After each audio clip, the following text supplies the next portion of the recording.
Good afternoon, ladies and gentlemen.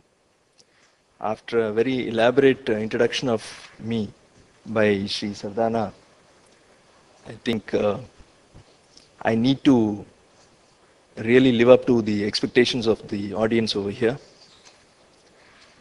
Nevertheless, the topic given is basically import planning and logistics management as an effective tool in price control.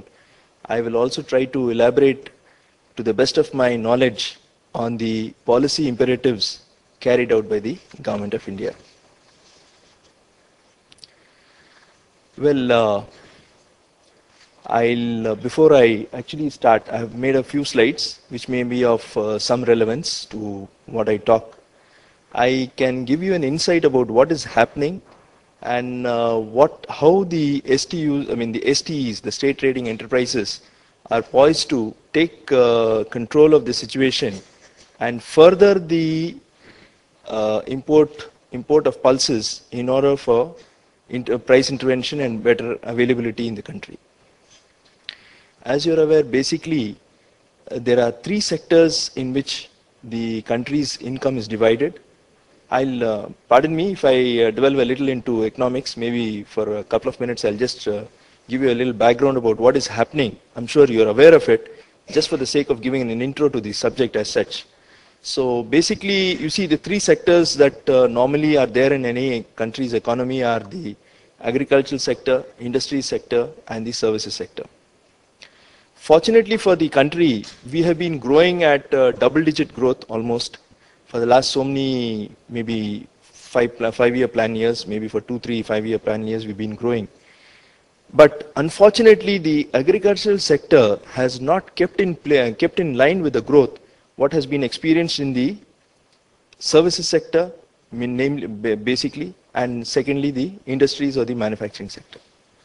Though we've been having substantial growth in the services sector thanks to the growth in the BPOs and the information IT and the ITES sector and the manufacturing sector, no doubt, the agricultural sector has basically been lagging behind. We've never experienced a growth of more than 4% in any one of the years as seen. And this has contributed to the drop in productivity, agricultural productivity, which is of prime concern, and also leads to perhaps a migration of the rural population from the rural areas to the urban areas. And unless this question is tackled substantively by the government, we will be left with a dwindling agricultural production, causing a rise in prices and non-availability of the material in the country. So this is the major problem that we are facing today. And of course, you have with these problems all the other attendant problems which compound the situation to such an extent that it leads to a lopsided growth. As you're aware, 60% of almost our population is dependent on the agriculture sector. But unfortunately, this 60% contributes only 17 or 18% to the GDP. And this is the sort of growth which is not conducive for any country's progress. And I'm sure that the policy makers in Krishi Bhavan, in Udyog Bhavan also are making sufficient taking sufficient steps to correct this growth as such. With this little brief, I must say, introduction, I'll try to do as much justice as possible to my presentation. I think many of the speakers must have already mentioned this. We are the largest producer and consumer of pulses in the world, both in quantity and in variety. But let's not forget, before I think prior to 1995 or 96 perhaps, India was in a net surplus of pulses and we were a net exporter of pulses. And from being an exporter, now we have turned to be an importer of pulses. Basically, they would say the reason for this is because our population has been growing, and not only the population is growing, the population which can economically afford to buy pulses and eat food which is rich in protein has been growing substantially.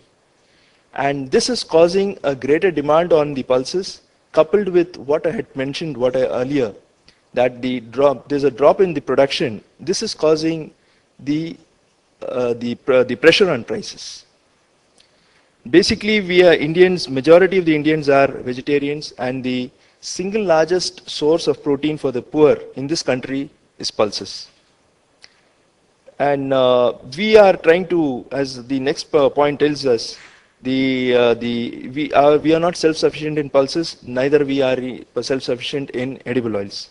And our import dependence is almost 35% in edible oils, where we are entirely, and unfortunately for us, the import dependence is not in a basket of countries. Take for instance my earlier field. You see, from the petroleum sector.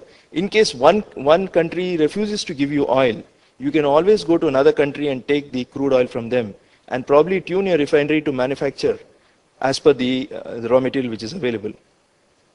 In the case of pulses, there is only one country which is surplus in pulses, which is continuously giving pulses to India, and that is Myanmar. For pulses like lemon tur, or maybe green moon bean, or even urad, matpe, or whatever. Of course, the countries like Canada are giving us yellow peas, but they are of not much use to us. So our dependence on import, even in case of edible oils, is entirely on maybe two countries, maybe Malaysia and Indonesia. So unfortunately for us, this causes an increase in prices, steep increase in prices, because we are faced with the uncertainties of the governments there, and also on the public, the trading community there. So this is the situation what we are facing. And the next point says that the per capita availability of cereals and pulses has been lower than observed in the previous 4 decades. This is true. And as I was just overhearing what Mr. Sardana was telling, though the per capita income of India is increasing, but the protein consumption in the population has been dropping, and this can lead to serious health issues. Well, what is the role played by the PSUs? The executing arm for the government are the PSUs, in the case of import or export. Basically, the job of a PSU under the Ministry of Commerce is, especially in the agriculture sector, we are supposed to make sure that we do market intervention to ensure availability and to control the prices. At the same time, when there is an excess commodity available in the country, they give us permission based on the permissions given to us, based on